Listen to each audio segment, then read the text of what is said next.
So this video, I wanted to talk a little bit about this cedar raised bed that I built. This is about a year old. I just want to talk a little bit about the design, how it's held up over the year, maybe what I would do differently, and then how you could build one yourself. Basically, this is a 4x8 cedar box. It uses 5/4 cedar siding, some cedar 2x4s on the inside for stability, and cedar 4x4s on the corners. I would say it's held up really well. It came in when I first got it.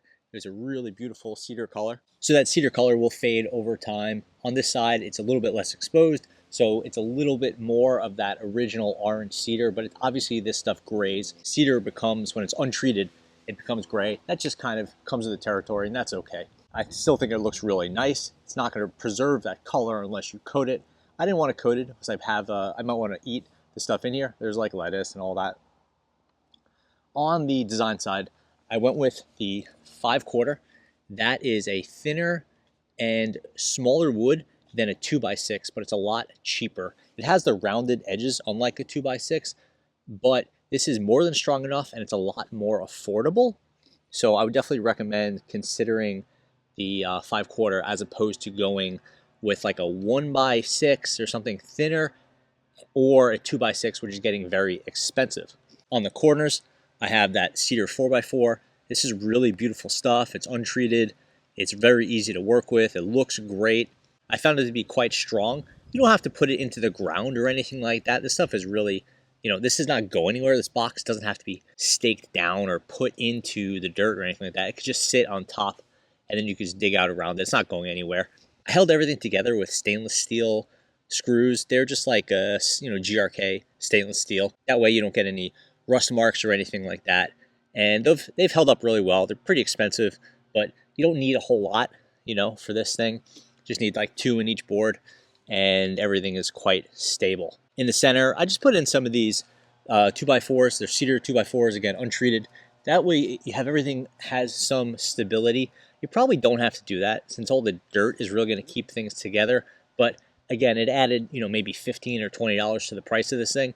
So I figured, why not do it? That was a little bit of experiment, and I haven't been disappointed with it. I don't know if I really like how it looks. Maybe next time I would put the 2x4s down a little bit lower, but I just have 2 of those in place. The cedar is a little bit soft and it's a little bit sensitive, so you have to be really careful when you're doing your edging around here, or if you're digging or using a weed whacker or something like that. You don't want to hit this thing too much, but I think it has held up pretty nicely. Again, there's some wear and tear here from stepping on it or tools getting laid down, but no real problems there. I don't have any dirt coming through the seams. You can see this is fresh mulch, so it's a little dirty, but nothing is coming through here. There's no streaking. That's just because the cedar is a nice fit there, so I haven't had any problems. This is unlined. There's no plastic or any sort of barrier. I thought maybe some dirt would start coming through here and I'd have some stain marks from dirty water or whatever, but that hasn't happened, so I've been really happy with that. Construction like this, it took maybe 2.5 hours, something like that. It really wasn't that bad. There's not that many cuts. You're cutting those down to size. I think those originally were 16-foot 5/4 cedar planks, and then you're cutting down, the 2x4s and the 4x4s, but it's very quick. I did that all with a handsaw. I did it myself, so it's really not that bad. When you're coming to a raised bed like this, almost all the work is in the dirt. That's a lot of dirt. It's very expensive if you're doing organic dirt, and it takes a while to fill it. But how you fill it and what you fill it with is really up to you. I know some people backfill it with logs and things like that. It's going to depend on what you're putting in there, if you're going to eat that stuff, if you're comfortable with what goes in there. So that's a separate discussion. We'll do that for another day. But yeah, just my take on a 4x8 cedar raised bed. Really would recommend building one of these. It's had really great performance. I'm in a really windy area. Everything is really protected. Animals have stayed away from this, which was a really big bonus for me. Rabbits and other small critters were kind of eating the stuff I had in the dirt, just at ground level. They will not go into a raised bed, so that's been really, really a nice bonus. Stuff grows as if it's in a warmer zone. It's a little bit protected from the wind because I kept the dirt down from the top.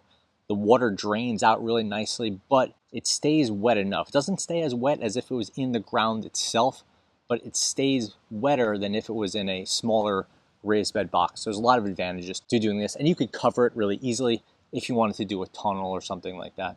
And then as for the cedar, I think it looks great, holds up really nice. Obviously, it's kind of like healthier than using a treated wood, like a treated pine. It's a lot more expensive, but it really does look great. I liked how it looked when it's orange. I liked how it looks when it's gray. It should stay for a very long time. Again, this is 1 year in and it looks mint condition. You know, I'm hoping this would last like maybe 10-ish years, maybe a little bit more, depending. If you go with the 2x6s, it's probably gonna last longer, but for me, it wasn't worth the extra money. That is my take on a 4x8 cedar raised bed. Thanks for watching and leave any questions below.